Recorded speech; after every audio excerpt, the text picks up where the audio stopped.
Dans cette séquence, nous allons tracer la fonction sinus cardinal dans un domaine donné et surtout en gérant la problématique de la division par zéro. Selon la définition de Wikipédia, en mathématiques, la fonction sinus cardinal est une fonction définie à partir de la fonction trigonométrique sinus apparaissant fréquemment dans des problèmes de physique ondulatoire. Eh bien, voyons tout ceci dans cette séquence.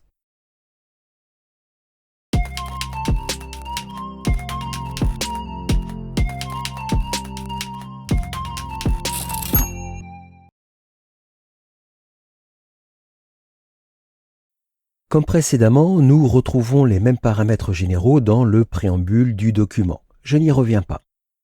Nous avons ici en plus l'utilisation du package AMS Math, afin d'utiliser une commande spécifique pour avoir un affichage correct du nom de la fonction sinus cardinal. Voici la fonction du sinus cardinal. Vous remarquez que le nom de la fonction est bien affiché dans le rendu, c'est-à-dire qu'il n'est pas en italique.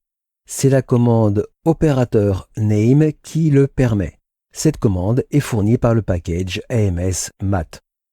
Voici l'affichage de la fonction. Et nous avons bien ici l'utilisation de la commande opérateur name. Nous avons donc le nom de la fonction, suivi ensuite par deux accolades et avec entre elles le nom de la fonction ici sin c.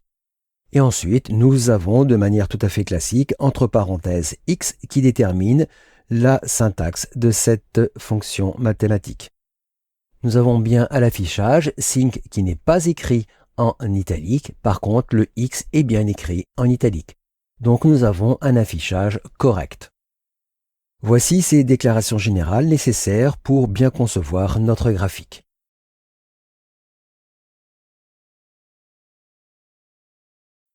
Voici donc la fonction du sinus cardinal. Cette fonction utilise la valeur x dans le dénominateur avec pi multiplié par x. Donc si x égale 0, il y a un problème puisque nous ne pouvons pas diviser par 0. Il y a donc deux cas de figure à envisager. Le cas où x est différent de 0, à ce moment-là, le calcul se fait sans problème. Dans le cas où x est égal à 0, nous savons que la limite vaut 1. Je n'ai pas les compétences mathématiques pour vous expliquer cela, je vous laisse chercher.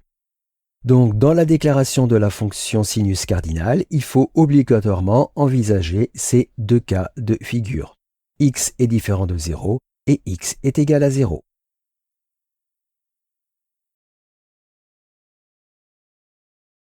Nous devons maintenant définir l'expression mathématique complète pour le sinus cardinal. Comme précédemment, nous allons directement utiliser des commandes PGF Math robustes plutôt que des macros PGF Plots. Nous utilisons la commande PGF Math Declare Function. Entre les premières accolades, nous nommons l'expression mathématique, ici sin c. Entre les deuxièmes accolades, nous précisons qu'il n'y a qu'un seul argument. Et après l'accolade ouvrante, comme précédemment, nous avons bien le caractère pourcentage afin d'éviter tout problème de caractère indésirable. Et nous avons ici l'accolade fermante de la commande PGF Math Declare Function. Pour gérer nos deux cas possibles, nous allons utiliser l'opérateur conditionnel ternaire classique, condition, point d'interrogation, true, false, directement dans la commande PGF Math. Là encore, pour avoir plus de fiabilité et de robustesse. Nous avons donc dans un premier temps, le test à effectuer. Nous testons si la valeur absolue du premier argument dièse 1 est très proche de 0. Voici la syntaxe utilisée.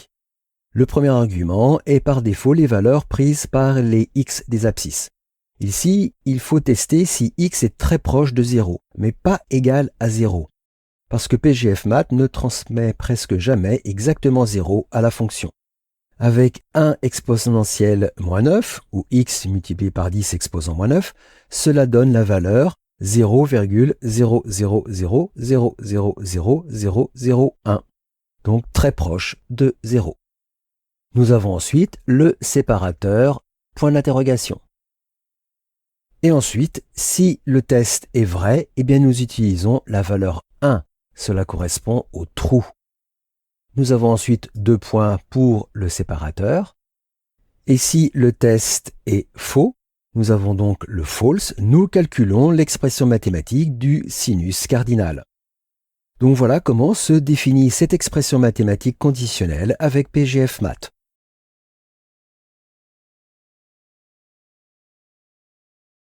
Voyons maintenant comment est composé le graphique. Dans les options de l'environnement Axis, il n'y a que des mises en forme simples que nous avons déjà vues précédemment, je n'y reviens pas. Ensuite, pour une meilleure visibilité, j'ai ajouté le tracé des axes des abscisses et des ordonnées. La courbe est tracée avec un classique add-plot qui utilise l'expression mathématique syncx que nous avons précédemment définie. Pour bien matérialiser le point où x est égal à 0, j'ai ajouté un point sur le graphique aux coordonnées 0, 1. Ensuite, avec un nœud, j'ai affiché le texte sync entre parenthèses 0 égale 1. Et nous avons bien le graphique voulu. Nous avons la courbe sinusoïdale du sinus cardinal. Nous avons la matérialisation du point où x est égal à 0. Et nous avons ici les 2 axes pour les abscisses et les ordonnées. Donc voilà comment composer un graphique avec une expression mathématique conditionnelle avec cet exemple de sinus cardinal. Dans la définition de l'expression mathématique, nous avons utilisé un opérateur ternaire pour tester les 2 cas de figure. Il ne vous reste plus qu'à appliquer ces techniques à vos propres besoins.